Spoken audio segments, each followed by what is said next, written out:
This Jocks 94.5 podcast is brought to you by Millennium Satellite and Video. Log on to msbnow.com.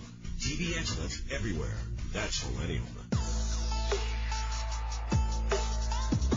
McElroy and Cubelic in the morning starts now. All right, welcome back in. McElroy and Cubelic in the morning, hour number 2, 8 o'clock hour. We'll go around the SEC this hour every day leading up to fall camp, and you can always be a part of that. Tweet in at Mac and Cube. You can hit us on the phones at 800-239-9569. That gets you on the Higginbotham hotline.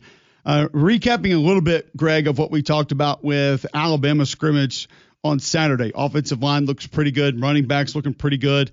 And you like quarterback and kind of where it is. And not just number one with Ty Simpson, but maybe kind of where that group is as a whole. Yeah, I think they should feel really good about what they did on Saturday. I thought it was a very, very strong start. Especially considering how early it is in camp. I mean, it's not uncommon to have the defense way ahead of the offense at this point. It's not uncommon at all. So the fact that they didn't have any turnovers, they didn't have anything that was really that close to being a turnover, frankly, and it was just clean operation, especially with the 1s and 2s, you got to feel pretty good about it. Yeah, it's a place that I think a lot of people had some concerns now with what's going to be second, possibly Austin Mack, and I don't know why people forgot about him. And all of a sudden, people just thought he wasn't a guy that could maybe help or play. But I have felt some disappointment from Alabama fans that he may be the second guy. And you're on the other side of that. You say that's okay. You'd rather Keelan Russell be able to get that extra time to develop, to be able to see things, have a better understanding of things without that pressure of maybe sitting there having to be next if something did happen to Ty Simpson. Yeah, you can focus on you. When you're running the scouts, it's a great thing. You're going to get way more reps as the scout team quarterback than you are as the backup quarterback. I think it's a tremendous thing to have the freedom and the luxury to focus on your own development as opposed to trying to prepare for the opponent every week. When you're in game mode, when you're in season mode, and you're in the top 2 in the depth chart, you got to worry about what the defense is going to be running. You're more concerned about how your game plan is going to expose the defensive's inefficiencies than you are your own personal development, your footwork, your drops, your timing, your accuracy, getting bigger, getting stronger. Those are things you can't really focus on in the season. So knowing that, hey, it's highly unlikely I get in the ball game in a meaningful moment this year would be beneficial for, I think, his long-term development. All you have to do is look back to how the Manning family felt it was necessary for Arch to go somewhere where he could learn and observe and be a 3, year 1, year 2, be the 2, and then year 3, be the guy. I think if you look at their blueprint, who are we to question Archie, Peyton, and Eli and Cooper? They know. So I think it's a great spot. It's a great spot for that Alabama offense in general to have Austin Mack, who's been in this offense for a while, Ty Simpson, who has been really at Alabama and now in this offense for almost 2 years. That experience could be big for if Alabama does need some quarterback depth or where this offense is going to be able to go and what they're going to be able to do. And if the offensive line is doing what it looks like they're doing with those backs, I think that's obviously going to be massive week 1. You and I have mentioned this across the board. What do these teams have to be careful of? And that's the continuity, the chemistry, the situational awareness with week 1, holding on to the football. Like we just mentioned with Baylor a little bit earlier. Your number 2 running back goes out. You have to play a freshman. All right, your new freshman's baby Scatterboo. You just like me have heard all these nicknames, all these guys, all these things that they're doing as freshmen when they come out. We had a freshman wide receiver predicted he was going to win the Heisman before he got in pads. Love that. Didn't work out so well. I'm not sure he caught a pass in his Auburn career. But nonetheless, those things happen. Some of that hype builds, and then you get in a game and things are extremely different than they were leading in. So it's one of those things that I think you look at and say the safe aspect of this would be experience at quarterback, an offensive line that can win, and running backs that can get it done. Especially early in the season for a lot of guys who haven't been in games together, that could end up being massive. Down at Auburn, it looks like Jackson Arnold had a really nice scrimmage. It was open to the public. It was open to the media. And some of what I heard GMAC coming out of that was that DJ Durkin did a little bit more, kind of showing a little bit more, some more movement up front, some more pressures at different spots, different places. But Jackson Arnold handling that, making right decisions, connecting a few times with receivers down the field. So I think that's one thing that I've been a little bit concerned about. And I don't know how intentional that was to be able to show everybody, hey, he can also be successful against a defense that's actually doing things. But it does feel like Jackson Arnold continuing to make the right steps there in that Auburn offense. Well, help me out here. Offensive line getting some criticism coming out of the first scrimmage. At what point? Yeah, that was something that I think certain people said maybe not where it needs to be. Maybe I'm just like, maybe I'm taking crazy pills. That's possible. I certainly understand that, especially after a 9-hour Braves game yesterday. But how many innings they go to? 9. An hour an inning. But I have a 3-year-old that has, I think, a broken toe, pinky toe. It's not great. And I had to carry him around the bases after the game, so I'm a little bit lightheaded. But hear me out for a second. At what point have we spent this offseason talking about the offensive line being a problem for Auburn? I don't recall a time. Yeah, no, there hasn't been a ton of concern. So I'm not worried about it. Yeah, we feel like that could be a strength.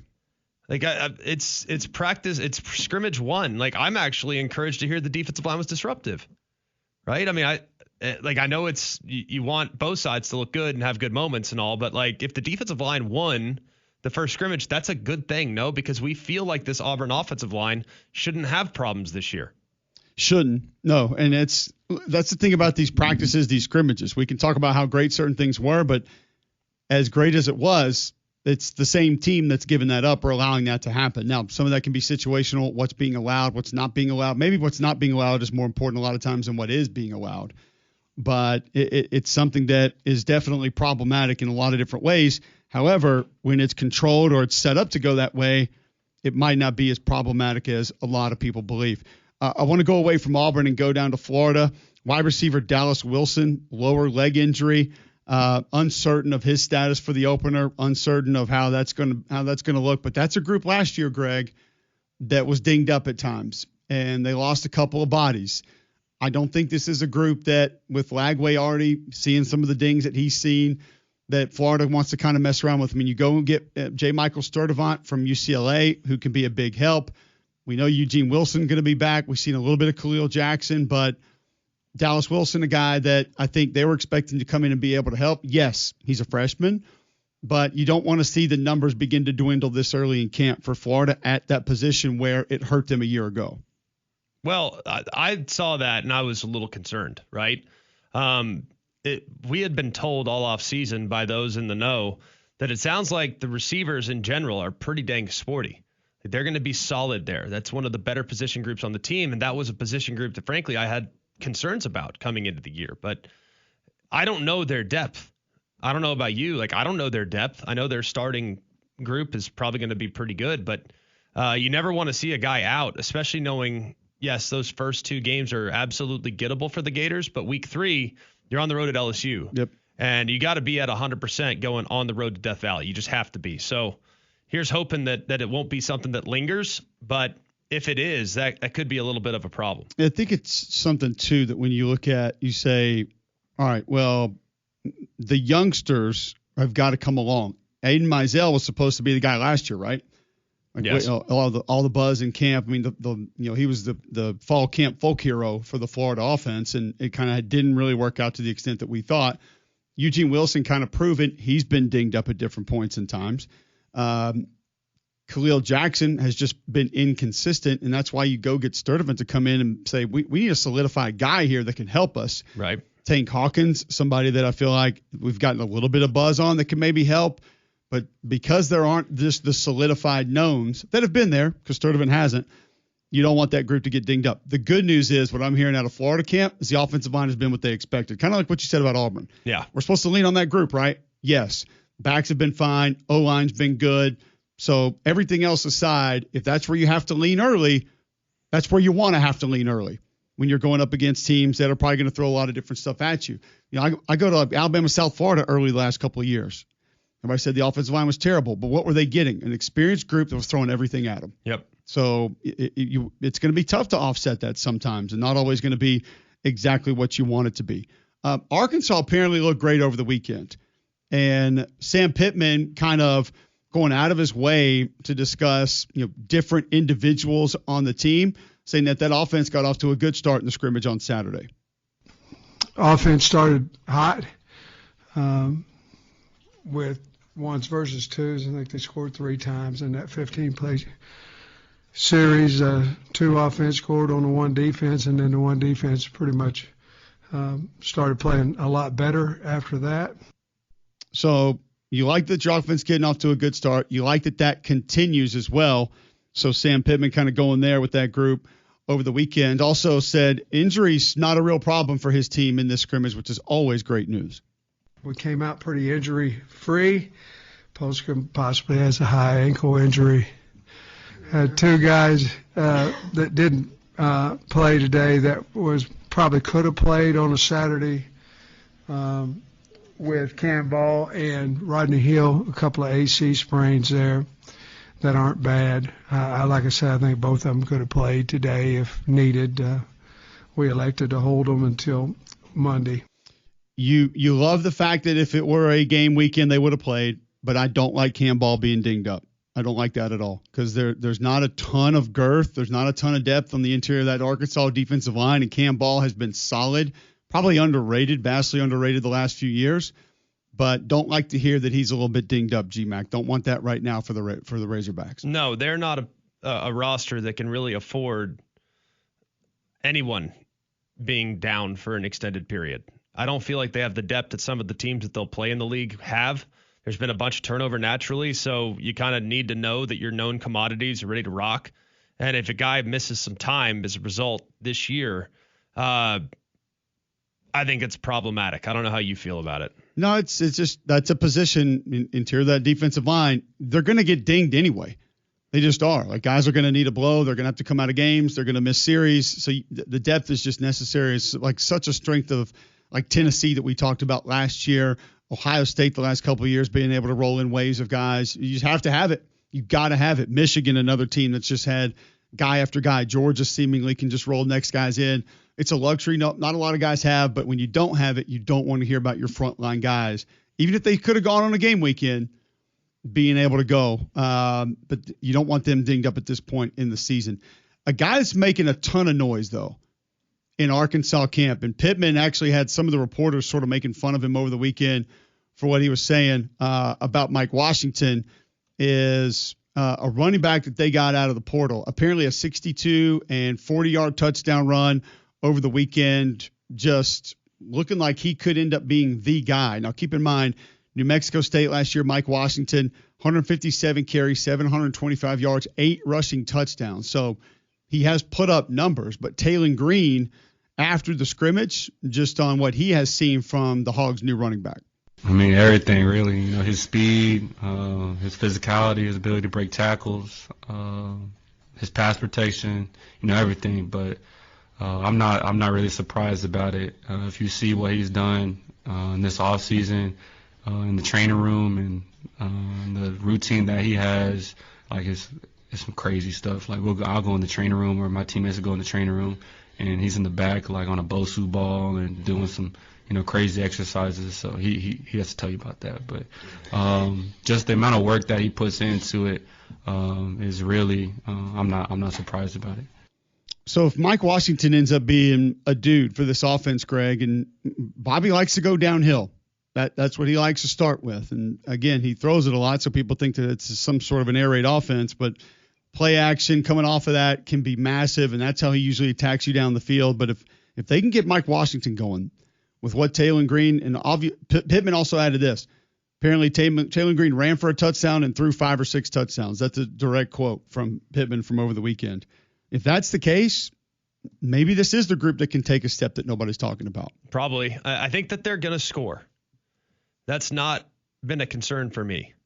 My concern with Arkansas has long been how good will they be in the front seven defensively, and can they cover? Because they have not been great in the back end for a number of years. Can that group take a step? Because look at the offenses that Arkansas will have to play this year. How many teams right now can throw it and create big plays on that schedule? A whole heap. So you better hope that those guys in the back end are ready to rock. But I'm not at all concerned about them running the football. I'm not at all concerned about their quarterback play. I do have some concerns about the new pieces at wide receiver.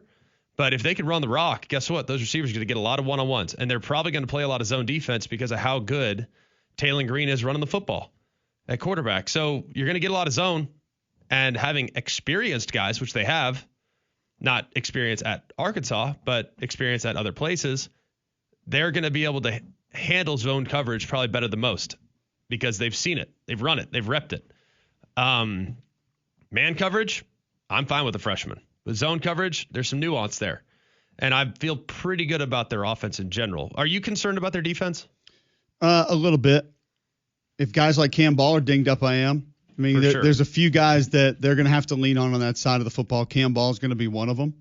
I thought he was really good inside for them, and they didn't have a ton that were good inside. Justice Boone transferring in from Florida, another young man that Pittman has been very complimentary of and was complimentary of coming out of the scrimmage from over the weekend. But Xavier Sorey, Steven Dix, Larry Worth, Cam Ball, those are the players that I don't need anything wrong with. I need those to be guys that they can lean on, that are going to be there, be reliable, be healthy, because I think they're the ones that not only can make plays but can help those other players make plays. Now, they might not have the same thing off the edge that he did as Landon Jackson last year, but I think they can use an active group of linebackers and safeties to offset that a little bit.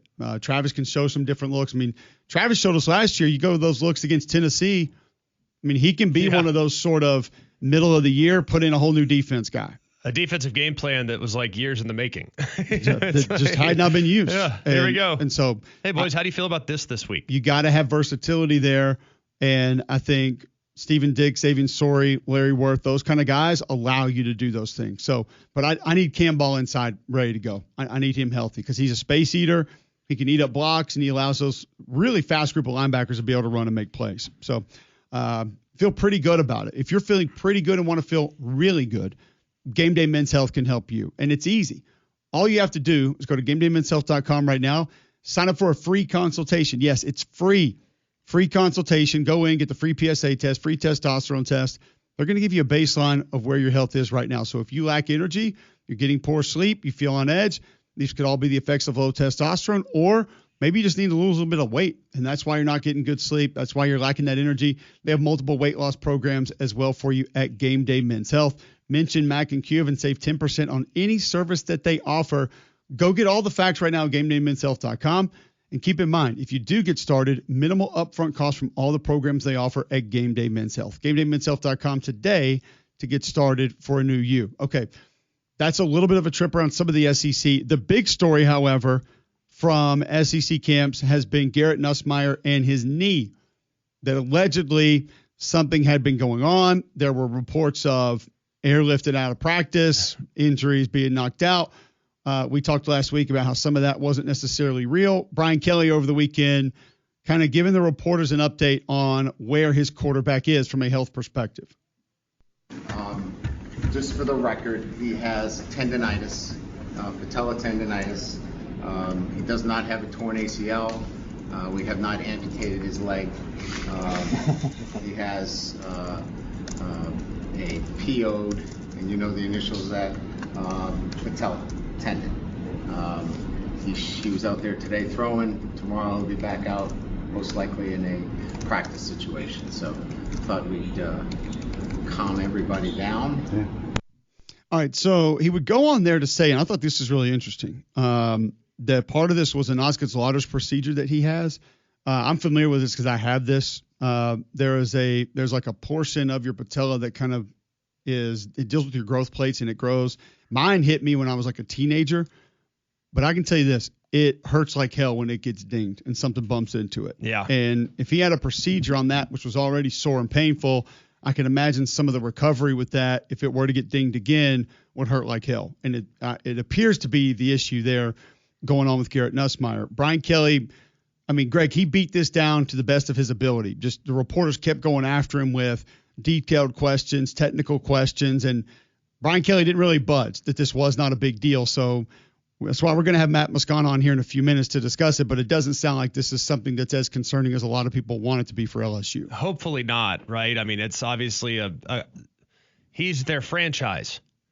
I mean, it'd be the equivalent of Patrick Mahomes being helped off the field for the Chiefs. Like, there's going to be panic. I mean, how could you not? I mean, he is the bread and butter. He is the straw that stirs the drink. He is, according to some, the best quarterback in the country. I think he's in that conversation. So if he's at any point not at 100%, that is of concern. Do I think it's going to have a long-term effect? Hopefully not. You know the procedure better than I do. I have no idea. But it is concerning.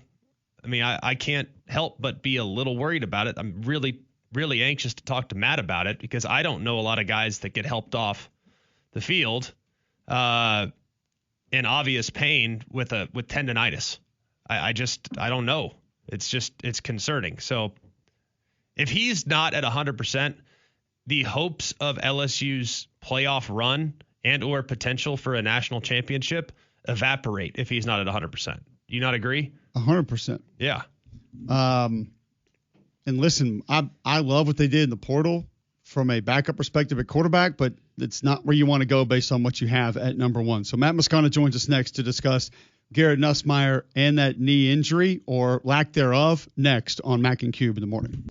Go inside Jocks 94.5 on Jocks TV. Morning Jocks, Mac and Cube, and three-man front video simulcasts are presented by Bill Smith Buick GMC and Game Day Men's Health. Watch on the Jocks mobile app and YouTube by searching Jocks 94.5 TV. All right, welcome back in. McElroy Cubelic in the morning, 8:24, Monday, August 11th, right here on Jocks 94.5. We're going to get to Matt Moscona here in just a moment, discuss Garret Nussmeier, some potential injury issues there in Baton Rouge. But first, it looks like the heat's going to crank back up again this week here in Alabama. Felt great late last night or late yesterday evening, later afternoon. That heat and humidity can be brutal, though. Don't let it affect your home and family. Keep them comfortable with an affordable Trane cooling system. They've been recognized as America's most trusted brand 11 consecutive years, and they're the official cooling partner here at Jocks. Find a comfort specialist near you at Trane.com. It's hard to stop a Trane. All right, Matt Moscona joining us on the Higginbotham hotline. Making a bunch of appearances in the Netflix SEC series that's on right now. Did you know this was coming? Did you know they use it this much of your audio? So I haven't seen it yet, but yes, whenever when they were putting that together, the Netflix folks reached out for permission to use whatever, and I didn't like. We've had a lot of our stuff ripped off for documentaries over the year, which cool. Great. I'm always happy to let people use it. But the Netflix protocol is pretty intense. Like they want like signed forms, waivers, like time-stamped everything that they want. So I don't know what they used, but they had permission to use a bunch of it. I'm glad they did. Yeah, they used actually a lot of your stuff to kind of show what Kelly and Nussmeier were listening to, getting pissed off about what you were saying. So congrats to you for being the guy that gives them that fuel. Well, I guess I'll have to see now because it's just basically par for the course. It's a day that ends in Y. And I'll say this: the cool part about it is there's been a lot of people that say like, you didn't learn anything, you didn't know nothing. Like there are some cool behind the scenes stuff. Like I don't think that the world knows a lot about Whit Weeks, but like this, you're gonna love Whit Weeks if you watch this if you don't already. Like he's impossible to not like when you watch this. So there are things like that come out of this that are actually pretty cool. I thought Whit would be the star of SEC Media Days. He's a great personality, never stops smiling, and when you combine the personality with the player, you have a winning combination. He's pretty awesome. If he stays healthy, I mean he could be All-American, Butkus, all that sort of stuff this year. He's pretty awesome. All right, so we heard Brian Kelly, his updates on Garret Nussmeier. Just downplaying this, not a big deal. Give us what you know. What are the updates of everything happening with this apparent knee injury right now? Yeah, guys, I really think it's kind of a nothing burger. We were not, so just full disclosure, Brian Kelly has given the media great access. I don't know, I mean, y'all might know better than me. I don't know that this happens anywhere. Like we're going to practice today at 9:45. We get to watch the whole thing. So he lets us watch a ton. It just happens that last Wednesday, whenever this incident, whatever happened, there was a day we were not allowed in. And the way it was described to me was that Nussmeier had some discomfort and took himself out for a play. That's what was described to me that day. And the news, the rumor mill thing just grew and grew and grew, and I don't know, kind of like a game of telephone. Brian Kelly was not supposed to meet with reporters on Friday. We met with Joe Sloan, but after practice, before Sloan came in, Kelly came in unprompted and just gave his 3-minute update to clear the air.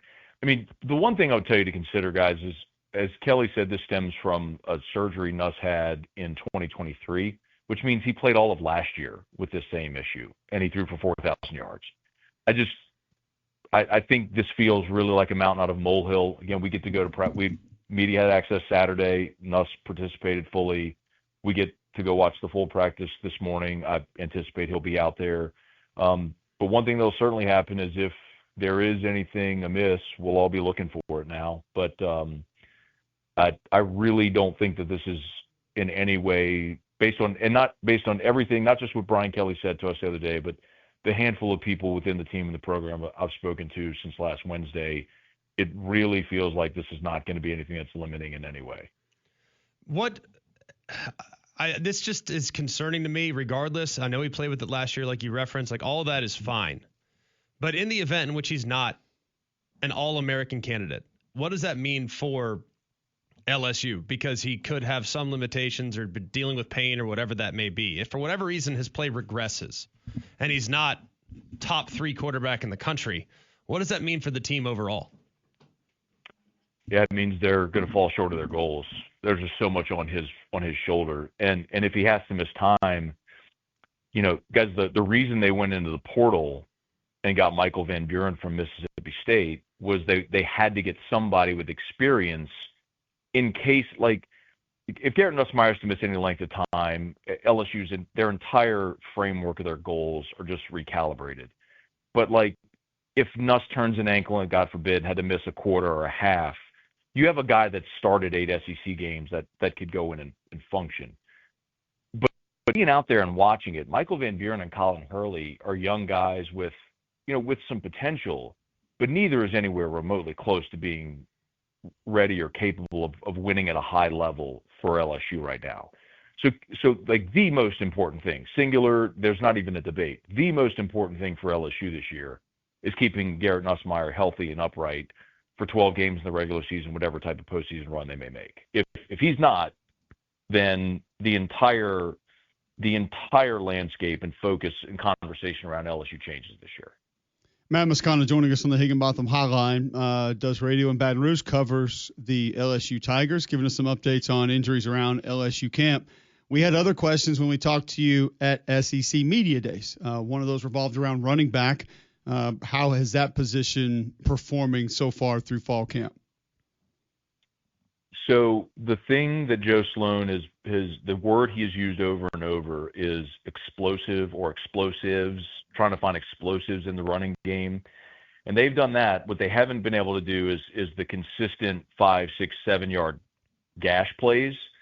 We'll go watch these 11-on-11 periods, and you'll see TFL, you'll see stuff, and then boom, Caden Durham 45-yard touchdown run. I think having Durham a year older is important because he was really good last year. And Cole, I think you and I talked about that. I think you did the game against South Alabama where he dislocated his toes.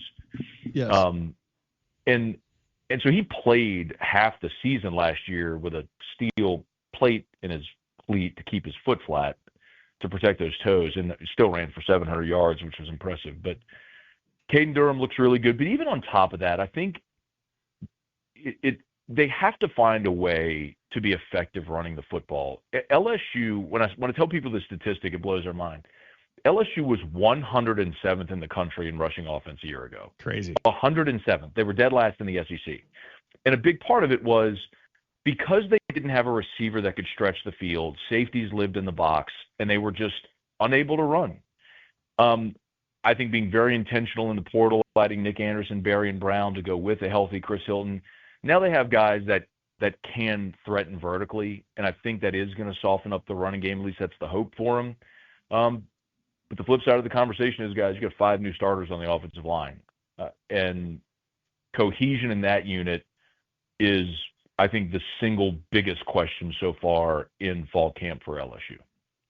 Sounds like the defense, though, is coming along. Everything I read and a couple folks I talked to are like, dude, Harold Perkins looks great. And we've heard that before.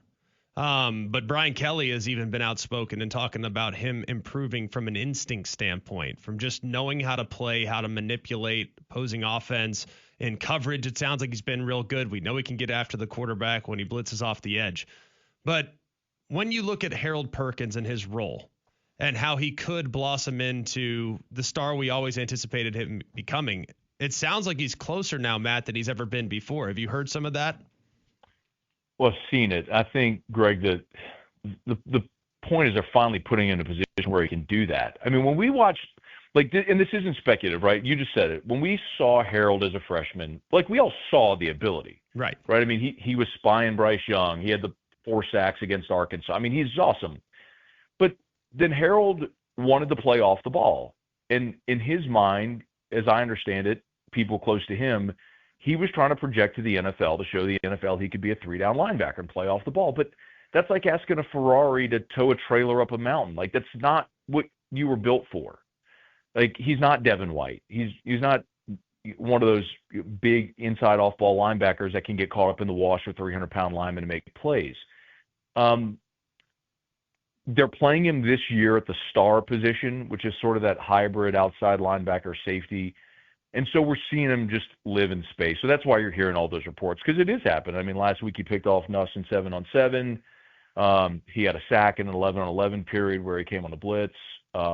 He made a beautiful play where they ran a tight end screen to Bauer Sharp in the right flat, and Perkins shed a block and made a TFL. I mean, he's doing all the things that he's sort of built, physically and instinctively to do. Now, can he stay healthy for a full season? Will it manifest? Will there be a temptation to move him around even more? We'll see whenever the season starts and they get into all that. But I mean, they're playing him right now in that star role, and it is a much more natural fit for his ability. So I think the expectations and the hype are probably warranted for him if they keep him in that spot. Matt Moscona covers the LSU Tigers, joining us on the Higginbotham Hotline. Secondary, also a lot of new faces. That was a group that we had question marks about at media days coming into fall camp, but also a lot of veterans, guys that played a lot of football. Blake Baker feeling good, still questions. Where is he on this new LSU secondary?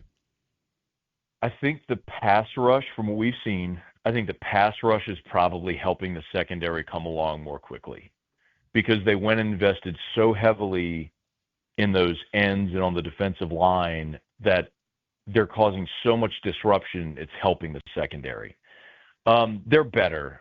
There's no doubt. I mean, I don't know that anyone's going to confuse this secondary with a secondary that has Patrick Peterson or Morris Claiborne, Derek Stingley, Tre'Davious White, Jamal Adams. I don't know that I see the All-Americans in this secondary, but it's also not going to be the team from a couple of years ago where you're trying to make something out of Deuce Chestnut and Denver Harris, and it's just literally the worst defense in the history of the program. Mansour Delane was a 2-year starter at Virginia Tech. I think he's going to start opposite Ashton Stamps, who's now in his 3rd year at LSU. But guys, the name, if I was going to give you a name, it's AJ Halsey, and I know nobody's going to know that name, but the thing LSU did this year in the portal was so intentional, is they went and got a bunch of veteran college football players. And Halsey's a guy that's played in 36 games with 33 starts. He was first team All Big 12 last year at Houston, led the conference in interceptions. He was a spring portal ad, so he was not even here for spring football, meaning so he's just basically done a week of fall camp. He already looks like the best safety on the team. Thick dude who can help in run coverage. He's a very instinctive player. It's a guy who, coming out of high school was a 3-star and nobody knew, but from the time you go from 18 to 21, a lot of times guys develop and get better. And he's a case in point of that. I mean, they were very intentional to go get old, veteran, experienced college football players in the portal. And if you're looking in the secondary, that's a guy who's a name I think people are probably going to get to know pretty well this year, because he looks the part. I don't think there's any doubts. Any other big surprises for you? Anything else that you've it's really opened your eyes, be it positive or negative, with fall camp so far there in Baton Rouge? We have gotten to see a bunch of special teams. Damian Ramos is back. He's been the place kicker since Kelly showed up. He's had a little accuracy issues. That's something to watch. But the biggest question, guys, is on the offensive line. I mean, they're literally going to have 5 starters in new positions. I mean, you had 4 guys drafted. DJ Chester is the only returning starter, and he's moving from center to guard. So Cole, you could probably speak better to this. When they do these individual pass rush periods, the offensive line wins a ton. When they go team period, it's like the defense wears purple, the offense wears white. It's like a purple avalanche, just this wave falling on the offense. So it tells me that the talent's good on the offensive line, but the cohesion of those 5 trying to play as one is still got a ways to go. Yeah, you might not know. You might not know the answer to this because it may not be showing up. But how much are they doing when they go to team? Is it typical Blake Baker and they're mixing it up and they're bringing the house or doing different? Oh, yeah. Okay, well then there's Oh yeah. Well, I don't think Blake Baker knows another speed. No, man. yeah, no, but I mean, we talked about Hugh Freeze saying, hey, we tell DJ, calm it down because I need my quarterback to look good. I need him to build confidence. Yeah. Now, it sounded like it was the opposite over the weekend, but I mean, the head coach can still say, hey, sit in base. Let's see how this looks. But my thought to that would be, I don't like that for the defense in one-on-ones because that is, as Greg will tell you, that is a drill that leans defense. The defensive linemen should win most of your one-on-ones. They don't have to worry about quarterback run. They don't have to worry about quarterback scramble. There's no keeping the quarterback in the pocket. You can bull rush and not have to worry about a guy stepping up or stepping outside in the pocket. None of that is of any concern. There's no guard. If you bull rush, it's going to come break your ribs. You don't have to worry about that. But boy, that would bother me in team if guys couldn't pass stuff off. So that would tell me that the understanding of the defense and scheme is probably great. Probably. And they're probably an unselfish group, but individually might not be the scariest group of pass rushers that you've got, which can be okay based on how they operate. We'll see, man. They are, you look at Patrick Payton coming in from Florida State. He's a guy that's proven. Jack Pyburn coming in from Florida. They got bodies and dudes that have done it, man. I'll be surprised. That's why I thought Pyburn was such a good get. Like, Pyburn's a battering ram. Like, he just wants to crack skulls. He wants to trade paint. And so if you say, hey, man, if you go down inside, this guard's not going to be expecting it. You're going to be able to tee off on him. Now, you're probably not getting the sack. Yeah. But by God, it's going to feel good. And you're going to make him look really bad on film. Like, Pyburn feels like a guy that would accept that role with open arms. Like, same thing with Whit Weeks. I mean, I don't know if Patrick Payton feels like that kind of guy for me, but like, he went and got some guys that are going to be able to fill that role extremely well.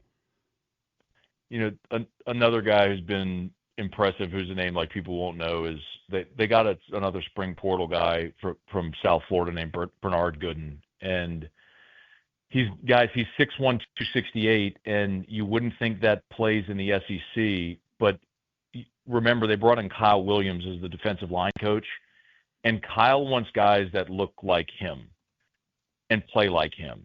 And there's been times where it's been like a turnstile with Bernard Gooden getting into the backfield. So it's just interesting. That's another guy that's played. He's a 5th-year guy. It's just. I'll tell you this, Matt. I'll tell you much ball. I'll tell you a quick story. So when I played against Georgia in my career, I played against Kendrell Bell, who was the National Football League Defensive Player of the Year, his rookie year. I played against Richard Seymour, who's in the Hall of Fame, Marcus Stroud. They had just NFL guys everywhere. And then my junior year, later in the game, they bring in a dude named Josh Mallard. And he played nose guard in their bear look. And Josh Mallard asked Matt Stinchcomb who gave more guys more problems in practice of all those dudes I just mentioned. And he'll tell you 98 was the dude that nobody wanted to go against. And he was a probably 6'1", 270-pound white dude.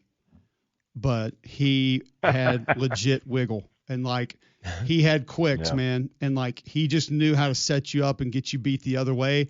I remember coming off the field because my offensive line coach at that time was at Georgia prior and played at Georgia. And he just came off with this smirk on his eye. He's like, I told you that dude was a handful. And he's like, he's more than he appears on film. And I was like, good Lord. I remember the first time Stinson ever talked about it, he just started dying laughing.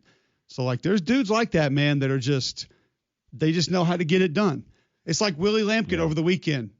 Everybody's peeing their pants about Willie Lampkin because the dude's 5'11", 275. But it's like when you watched him at North Carolina, he knows how to play center. Like, he knows leverage. He knows body control. He knows hand placement. It's like, it's no surprise that it works.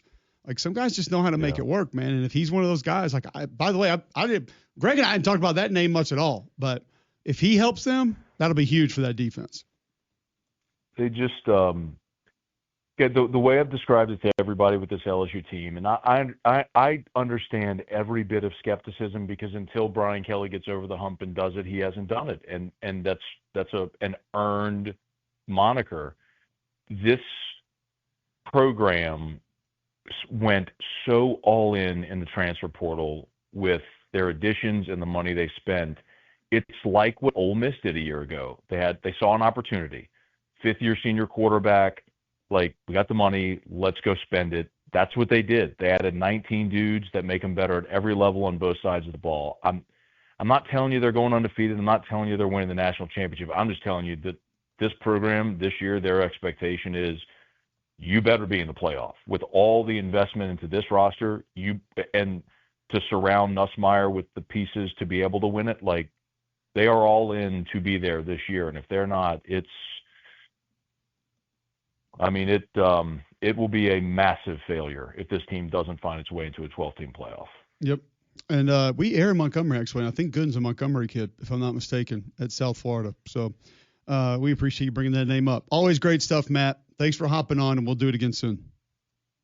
All right, guys. We'll see you. There you go. Matt Moscona joining us on the Higginbotham Hotline, talking LSU. We'll come back, Greg, and kind of run through some of that, what that does for our opinion of LSU, maybe how it changes it for good or bad, all next right here on Jocks. The capital of the sports talk nation. This is Jocks 94.5 and JocksFM.com. Birmingham. All right, welcome back in. McElroy and Cubelic in the morning. It is 8:48. Monday, August 11th, right here on Jocks 94.5. You can listen online, JocksFM.com. App is in your app store, iPhone, Android. Download that for free. Tell your home smart speaker to enable the Jock skill, and watch live each and every day on YouTube. Just search Jocks 945.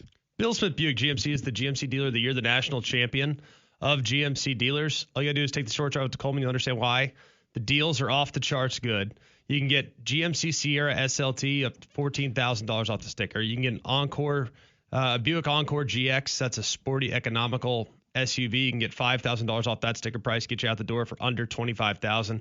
It's the reason why 75% of their business is repeat customers is because you have a better experience when you shop with Bill Smith. I'm a repeat customer. I think you will be too. The second you take the short drive up to Coleman, see all those GMC Dealer of the Year trophies, all on display, 8 overall, 5 in a row. They are a dynasty right up there in Coleman. Off I-65, exit 310, Highway 31. You can also shop online, have it delivered right to your driveway at BillSmithBuickGMC.com. All right, when we come back, what does it mean for Garret Nussmeier, him dealing with this, maybe missing some practice reps that we got from Matt Moscona, also a couple of some other tidbits about LSU that he dropped on us. We'll get to all of that next right here on Jocks.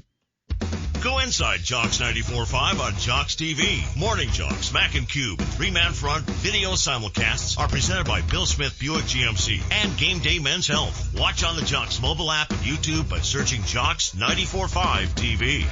All right, welcome back in. McElroy Cubelic in the morning, 8:52.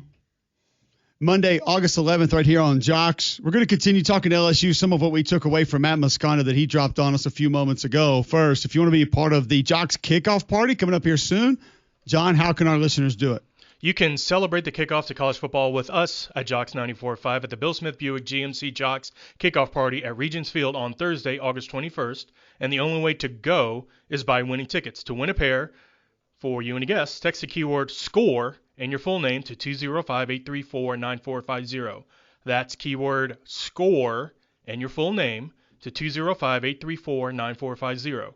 Winners are drawn daily and notified daily. For more information, visit JocksFM.com. All right, so let's go back to first what Matt Moscona said about Garret Nussmeier, GMAC, and going back to what Brian Kelly dropped on this deal. So tendinitis, and Brian Kelly did later in his press conference emphasized that the tendonitis was in the patella tendon, as a reporter tried to get a little bit deeper into the actual injury and I guess try to uncover if something else was going on. I thought that was good by BK. But there is a procedure that apparently he had on his Osgood-Schlatters disease or syndrome, which I have had, and I can tell you this, it is not fun. Now, I thought that was for like a growth spurt, growth plate issue that was for like younger kids. Yeah. But when mine used to get hit, I mean, it would put me down. Like you would cry. It was bad. And it's there on the tibial tuberosity of your tibia, like right on the front. And that's where the patella tendon attaches. And so I can imagine if he's dealing with that, like later in life, it could still be painful, still be an issue. But are you in full belief that this is as minor as Brian Kelly wants us to believe it is? I mean, I'm hopeful. I hope that that's the case, but it is of concern. I mean, I'm not going to sit here and sound the alarm, but I'm worried about it. If you want me to be honest, like, are you worried? Just because of how important he is to the expectations for LSU this year? I don't want to hear anything about my quarterback not being 100%. Ever. So that concerns me slightly. But I guess since I have a little bit of understanding of this injury and things close to it, I'm not terrified by it. I'm not overly concerned with it. So because of that, I'll give it a pass for now. He can manage this right now. He can deal with this right now, and then we'll sort of see where it goes. Yeah. But I'm not concerned about it right now. So kind of the same thing, like not sounding the alarm, but of concern for sure. What about how Matt Moscona discussed the defense with us, that specifically pass rush drills individually, defense not getting home, but in team, it looks like they dominate. Were you on board with me there that it's probably good news for the defense in their understanding of what they're doing, but individually, probably not the best news because they need to be winning some of those one-on-ones. Well, that's usually a defensive dominated drill. Yeah, I would like to think that the defense would dominate that, but if we're going to take the other side of the coin and find the silver lining, offensive line is our biggest question mark. And sounds like things are doing okay on a one-on-one basis, right? That's where I would be. But you brought in some defensive guys that should thrive in pressures, stunts, blitzes, sort of helping other guys do things well because they fit that role, they fit that vibe. But individually, I also want my guys to be able to get home. I mean, Blake Baker's going to move and blitz, so I guess at the end of the day, it still works. This is McElroy and Cubelic in the morning.